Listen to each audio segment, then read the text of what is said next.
ሰላም ጤና ይስጥልን በመላው ዓለም የምትገኙ የተወደዳችሁ የሮሃ ቲቪ ተከታታዮች የነሐሴ 11 2018 ዓ.ም የረፋድ ዜናዎችን ይዘንላችሁ ቀርበናል። በሚኒሊክ እዝ 15ኛ ኮርና በአሳምነው እዝ አጼ ዘርዓ ያዕቆብ ኮር በጋራ ያሰለጠኑትን ግዙፍ ተዋጊ ሰራዊት ማስመረቃቸው ተገልጿል። አርበኛ ዘመነ ካሴ ከሰባት ያላነሱ የኢትዮጵያ የፖለቲካ ድርጅቶች ጋር ሲደረግ የነበረው ድርድር ተጠናቆ ሁሉም በጋራ የአብይን አገዛዝ ለመታገል መወሰናቸውን ገልጸዋል። የተባበሩት መንግስታት ድርጅት ወደ ጦርነት ውስጥ እየገቡ ያሉት ህወሓትና ብልጽግና ችግራቸውን በድርድር ይፍቱ ሲል ጠይቀዋል። ብልጽግና አዲስ ባቋቋመው በደቡብ ምዕራብ ኢትዮጵያ ክልል ከህፃናትና እናቶች በጀት ላይ ተቀንሶ ለባለስልጣናት የተገዛው የቅንጦት ስልክ እያነጋገረ ነው። በድሬዳዋ ትልቁ በሆነው ታይዋን የገበያ አዳራሽ የሚሰሩ ነጋዴዎች ሱቆቻቸው በአገዛዙ ታሽጎ ከስራ ውጪ እንዲሆኑ ተደርገዋል። አድማጭ ተመልካቾቻችን አብራችሁ ልትቆዩ ከፈቀዳችሁ እነዚህም መረጃዎች በዝርዝር የምናሰማችሁ ይሆናል። የሮሃ ቲቪ ወቅታዊና ሀቀኛ መረጃዎች እንዲደርሷችሁ ቻናሉን ሰብስክራይብ፣ ላይክ እና ሼር በማድረግ አሁኑኑ ቤተሰብ ይሁኑ። በሚኒሊክ እዝ 15ኛ ኮርና በአሳምነው እዝ አጼ ዘርዓ ያዕቆብ ኮር በጋራ ያሰለጠኑትን ግዙፍ ተዋጊ ሰራዊት ማስመረቃቸው ተገለጸ። በአፋብን ወሎ ቤተ አማራ አንደኛ ሚኒሊክ እዝ 15ኛ ኮር 45ኛ ክፍለ ጦርና በሸዋ ጠቅላይ ግዛት 5ኛ አሳምነው እዝ አጼ ዘርዓ ያዕቆብ ኮር በፍቃዱ በላይ ክፍለ ጦር ከ5 ወራት በላይ በጋራ ያሰለጠኑትን ተዋጊ ሰራዊት ትናንት ነሐሴ 10 2018 ዓ.ም በታላቅ ድምቀት አስመርቀዋል። በምረቃ መርሃ ግብሩ በአሳምነው እዝ የአጼ ዘርዓ ያዕቆብ ኮር የሎጂስቲክስ መምሪያ ኃላፊ አርበኛ ጌታውን ቦጋለ፣ በኮሩ ስር የፍቃዱ በላይ ክፍለ ጦር ወታደራዊ አዛዥ አርበኛ በላቸው ሸቴ እንዲሁም የሚኒሊክ እዝ ከፍተኛ አመራሩ አርበኛ አማራ እያሌውና የእዙ ማህበራዊ ጉዳዮች መምሪያ ኃላፊ አርበኛ ሀጂ ኑረዲን አበበ ሐሰንን ጨምሮ የ45ኛ ክፍለ ጦር አዛዥ አርበኛ ሀጂ ንጉሴ ሐሚድ፣ ምክትሉ አርበኛ በቃሎ አስማማውና ሌሎች የኮርና የክፍለ ጦር አመራሮች እንዲሁም ጥሪ የተደረገላቸው እንግዶች ተገኝተው የሰራዊቱን ብቁነት ተመልክተዋል። በምረቃ ስነ ስርዓቱ ተገኝተው ንግግር ያደረጉት አመራሮች ተመራቂዎች የተሸከሙትን የትግል አደራና የተሰዉ ጓዶቻቸውን መስመር ጠብቀው በቀጣይ ለሚገጥሟቸው ማንኛውም አይነት ተግዳሮቶች ሙሉ በሙሉ ዝግጁ እንዲሆኑ አሳስበዋል። ተመራቂዎቹ ከ5 ወራት በላይ ለሚሆን ጊዜ ከቀሰሙት ተግባራዊና ጽንሰ ሀሳባዊ ወታደራዊ እውቀት ውስጥ ለክብር እንግዶች የሚመጥን ትርኢት ያሳዩ ሲሆን የአማራን ሕልውና ለማረጋገጥ ለማንኛውም ግዳጅ ብቁ መሆናቸውን አስመስክረው ቃለ መሐላ ፈጽመዋል። አርበኛ ዘመነ ካሴ ከሰባት ያላነሱ የኢትዮጵያ የፖለቲካ ድርጅቶች ጋር ሲደረግ የነበረው ድርድር ተጠናቆ ሁሉም በጋራ አብይን አገዛዝ ለመታገል መወሰናቸውን ገለጹ። የስዊዘርላንዱ ታዋቂ ጋዜጣ የሆነው ሌታይምስ በነሐሴ 15 2026 እንደ አውሮፓውያን አቆጣጠር እትሙ ከአማራው ፋኖ ብሔራዊ ንቅናቄ ሊቀመንበር አርበኛ ዘመነ ካሴ ጋር ያደረገውን ሰፊ ቃለ መጠይቅ ለነጻነትና ለእኩልነት እንታገላለን በሚል ርዕስ አስነብበዋል። በቃለ መጠይቁ ላይ አርበኛ ዘመነ ካሴ ገለጹት የፋኖ ኃይሎች የተዋሃደ እዝ መፍጠራቸውንና ጠቅላይ ሚኒስትር አብይ አህመድን ከስልጣን ለማስወገድ ፋኖ ከአፋር በርታ ጉምዝና ከሶማሊያ ኃይሎች ጋር ውይይት ማድረጉንና ከአገዛዙ ውድቀት በኋላ የጋራ ሀገር ለመገንባት መስራቱን ገልጿል። ከትግራይ ጋር በተያያዘ አገዛዙ በሁለቱ ህዝቦች መካከል የነበረውን ግጭት ለስልጣኑ ማስጠበቂያ እንደተጠቀመበትና በአሁኑ ወቅት የጋራ ጠላት የሆነውን የአብይ አህመድ አገዛዝ ለመጣል የጋራ ስትራቴጂያዊ ግንኙነት መኖሩ አስፈላጊ መሆኑንና ከሌሎች ድርጅቶች ጋር እንዲሁም ከትግራይ ጋር ጭምር ጥምረት መፍጠራቸውን አስታውቀዋል። ባለፉት ዓመታት የተደረገው ጥረት ፍሬ አፍርቶ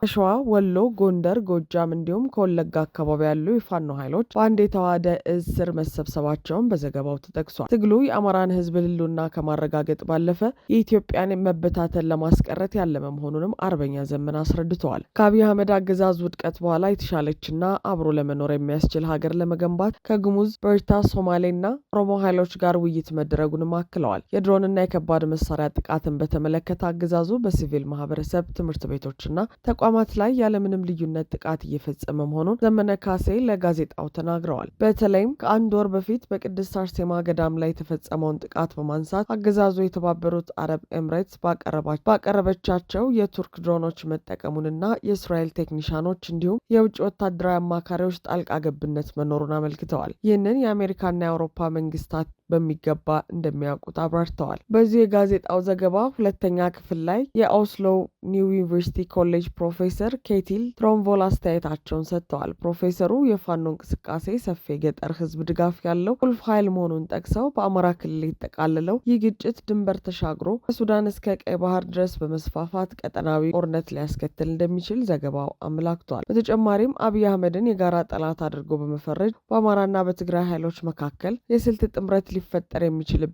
እድል መኖሩ ጋዜጣው በትንታኔው አካቷል። የተባበሩት መንግስታት ድርጅት ወደ ጦርነት ውስጥ እየገቡ ያሉ ህወሓትና ብልጽግና ችግራቸውን በድርድር ይፍቱ አለ። የብልጽግናው አገዛዝና የትግራይ ክልል የፖለቲካ መሪዎች የህዝቡን ድምፅ እንዲሰሙ ሰዎችን እየጎዱ ያሉ ችግሮችን የጋራ መግባባት በመፍጠር ለመፍታት እንዲሞክሩ የተባበሩት መንግስታት ድርጅት ጥሪ አቅርበዋል። የድርጅቱ የኢትዮጵያ ልዑክና የሰብአዊ ጉዳዮች አስተባባሪ ኦዞኒያ ኦጄሎ የህዝቡ ፍላጎት መሰረታዊ ህልውናቸውን ማስጠበቅና ጦርነቱን እንዳይባባስ መከላከል እንደሆነ አስታውቀዋል። ኦዞኒያ ኦጄሎ ጥሪውን ያቀረቡት በትግራይ ክልል የድሮን ጥቃቶችና ተደጋጋሚ ውጊያዎች እየተከሰቱ በሚገኝበት ወቅት ነው። ከትናንት በስቲያ ቅዳሜ በራያ አካባቢ ለጥቂት ሰዓታት የቆየ የተኩስ ልውውጥ እንደተከሰተ የዓይን እማኞች ነግረውኛል ሲል ዶቼ ቬለ ዘግቧል። ከዚያ በፊት በአላማጣ አካባቢና በሽራሮ የድሮን ጥቃቶች የተፈጸሙ ሲሆን ኢትዮጵያና ሱዳን በሚወሰኑበት ሸረሪና የተባለ አካባቢ ውጊያ ተደርጓል። የተባበሩት መንግስታት ዋና ጸሐፊ አንቶኒዮ ጉቴሬዝ ባለፈው መጋቢት በኢትዮጵያ የድርጅቱ አስተባባሪ አድርገው የሾሟቸው ናይጄሪያዊው ኦዞኒያ ኦጄሎ ግን ተፋላሚ ኃይሎች ወደ ድርድር መመለስ እንደሚገባቸው ወትውተዋል። የሚለያዩና የሚራራቁ ማናቸውም ጉዳዮች በድርድር በጠረጴዛ ዙሪያ ሊፈቱ ይችላሉ ያሉት ኃላፊው የትግራይ ህዝብ ስጋት ሳይሰማው በመደበኛ የኢኮኖሚ እንቅስቃሴዎች እንዲሳተፍ፣ ወደ መደበኛ ህይወቱ እንዲመለስ የፖለቲካው ተዋንያን ጦር ከመስበቅ ሊታቀቡ እንደሚገባ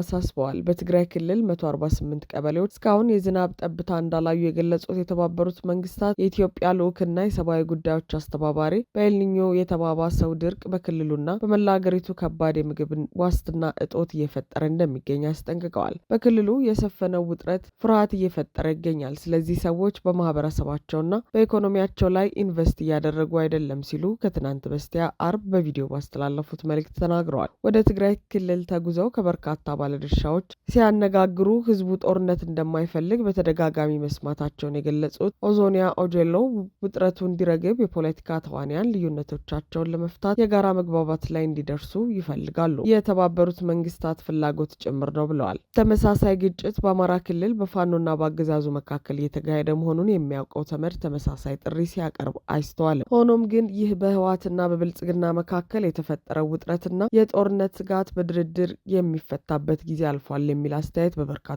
ዘንድ ይሰጣል። ተመድ ተደራደሩ ከማለት ውጪ ሌላ ወደ ድርድር የሚያስኬድ መንገድ ስለማመቻቸቱ አልገለጸም። ህወሓትና ብልጽግና በራያ በዋግምራና በአፋር በከፍተኛ ቁጥር ወታደሮቻቸውን እያሰለፉና ለጦርነት ሙሉ ዝግጅት እያደረጉ መሆኑ እየተገለጸ ነው። ብልጽግና አዲስ ባቋቋመው በደቡብ ምዕራብ ኢትዮጵያ ክልል ከህጻናትና እናቶች በጀት ላይ ተቀንሶ ለባለስልጣናት የተገዛው የቅንጦት ስልክ እያነጋገረ ነው። የአብይ አህመድ የከፋፍለ ግዛ አካል የሆነውና የቀድሞ የደቡብ ክልል ፍንካቹ የደቡብ ምዕራብ ኢትዮጵያ ክልል ጽህፈት እየተሰራጨ ያለው ደብዳቤ አነጋጋሪ ሆኗል። ይህ ደብዳቤ የሚለው ለእናቶችና ለህጻናት ጤናና ስርዓተ ምግብ የተመደበውን በጀት በማዞር ለባለስልጣናት አይፎን 17 ፕሮማክስ ስልክ ግዢ እንዲውል የሚያዝ ነው። የሚገርመው የአንዱ ስልክ ዋጋ 398 ሺህ ብር እንደሆነና ለሁለት ስልክ ግዢ 796 ሺህ ብር እንደሆነ ይገልጻል። ግዢው የተከናወነ ሲሆን ከእናቶችና ህጻናት ጉሮሮ ላይ በጀቱ ተነጥቆ ለሁለት ባለስልጣናት ውድ ስልክ ግዢ ተከናውኗል። የብልጽግና ባለስልጣናት ሌብነት፣ ዘረፋ የእናቶችና የህጻናት ጉሮሮ ላይ እስከ መቆም ደርሷል። የተራበ ህዝብ ነገስታቱን ይበላል የሚለው ብሂል ዛሬ ተቀይሮ ዘርፏል በቃው ያለው ባለስልጣን ከተራቡ ህጻናትና ከእናቶች ጉሮሮ ላይ ገንዘብ ይመነትፋል የሚሉ አስተያየቶች እየተሰጡ ነው። የብልጽግና ቁንጮ አብይ አህመድ መንግስታዊ ሌብነት የለብኝም ቢሉም አሁን ግን ከእርሳቸው ጭምር ሙሉ ሀገሪቱን እየዘረፉና እያዘረፉ መሆናቸው ይፋ የወጣ ጉዳይ ሆኗል። እሳቸውና ሹሞቻቸው በእነዚህ 8 ዓመታት ውስጥ በትንሽ ስልጣን ቢሊዮን ብሮችን መዝረፋቸው ሳያንስ መሄጃ አጥቶ በችግር ከሚማቀቀው ህዝብ ጉሮሮ ላይ እየመነተፉ ነው። ከህጻናትና እናቶች የምግብና የጤና በጀት ላይ ዘርፈው አይፎን 17 ፕሮማክስ ስልክ በ398 ሺህ ብር የሚገዙ ለዚህም ደብዳቤ ጽፈው በጀት የሚያወራርዱ ሆዳሞች ሀገር እየተመራ መሆኑ ደግሞ ሌላው አሳዛኝ ጉዳይ ነው።